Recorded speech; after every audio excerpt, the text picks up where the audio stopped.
Hey guys! Hi guys, the Deeper CHIRP comes with 3 different transmission cones or beam angles. A powerful feature that may seem confusing to some of you at first. The following video is an extract from the world's first and only Deeper online training course. And to avoid you having to put up with my German accent for 4 hours, we provide a neutral voiceover. How to use the Deeper CHIRP plus beam angles to find fishes. We will first do some basics on the 3 beam angles, so that we can use them effectively in the upcoming chapters and in water. The Deeper CHIRP has 3 transmission cones, that is 3 beam angles with 7 degrees, 16 degrees, and a wide one with 47 degrees. This is our basis for fish finding in water. If we compare the different angles, then we notice the leap from 7 to 16 is not that large. On the other side, from 16 to 47 is quite a big jump. A quick note, whenever we mention pike perch, it of course applies to any other predator or game fish as well. Let us take a quick look at the major differences at first glance. In this example, we can only see this fish here with the narrow beam angle. With the 16-degree beam angle, one more fish becomes visible, and with the 47-degree beam, we can see the school of fish or school of roach and both pike perches, for example. We will not develop any further on here, but rather look at the wide transmission cone in detail. With the larger transmission cone, a larger area can be covered, hence, more fish is visible. To put it bluntly, the more fish we can see, the better. Unfortunately, the devil is in the details, and that is what we will try to understand now. We will use the wide beam angle, and take this pike perch here for example. On the right side, we have the depth range from 2 to 20 meters, that is 7 to 66 feet. On the left side is the diameter of the transmission cone. Let us observe the following sections. At a depth of 2 meters or 7 feet, our wide transmission cone has a diameter of 1.7 meters or 5.6 feet. In other words, when the deeper is up here, we can detect fish at a depth of 2 meters or 7 feet within a diameter of 1.7 meters or 5.6 feet. Then at 15 meters or 49 feet, we get to a diameter of 13 meters or 43 feet. Think about it, that means 6.5 meters or 22 feet from the center of the deeper towards all directions. This is quite a large area we can cover with the deeper using the wide beam angle, and it makes it possible to see clearly what is going on down there. Now, one could assume that the larger beam angle is always the better option because we can see more fish.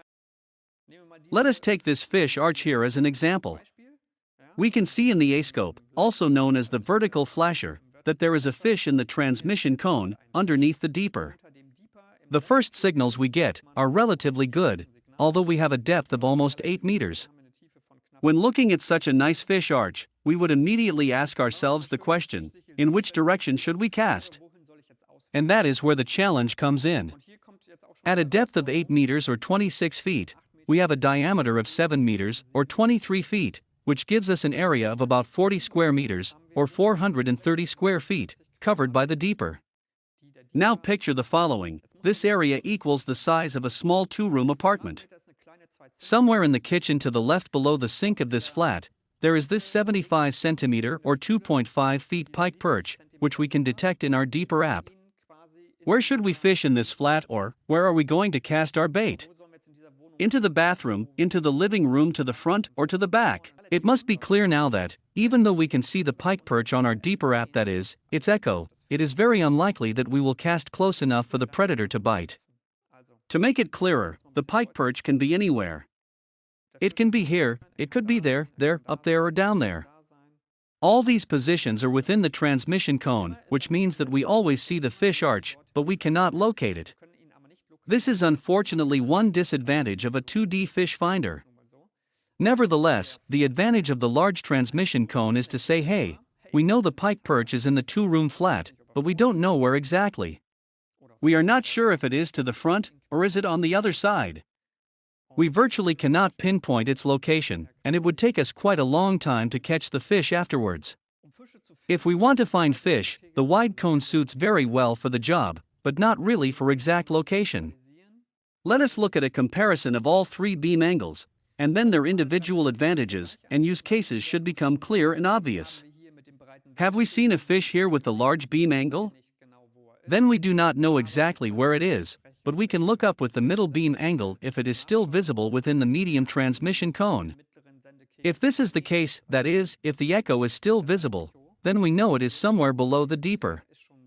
If we switch to the narrow beam angle, and we can still detect the fish, then we can conclude that it is probably directly under the deeper. Consider this pike perch here. It is visible in the 47-degree transmission cone. In the 16 degrees cone, it can be barely detected, and in the 7 degrees cone it disappears completely.